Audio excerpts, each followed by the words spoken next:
Деновите кога се одбележува крводарителството се денови во кои обично се прави промоција и поттикнување за одбележување на позитивните вредности.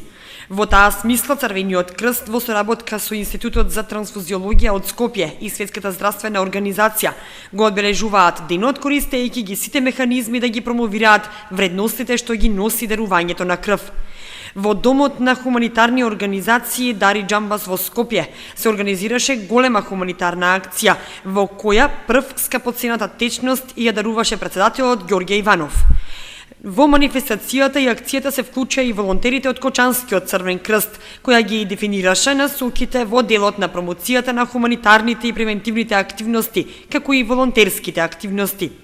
Во одбележување на денот на крводарувањето активно е вклучена и Агенцијата за млади и спорт, која упатува порака до младите да бидат хумани. Инаку, од Општинската организација на Црвениот крст на Кочани велат дека од година во година се зголемува бројката на крводарувања, како и волонтери што волонтираат во Црвениот крст. Така, од јануари до мај годинава бројот на крводарувања изнесува 487 во вкупно 8 организирани акции.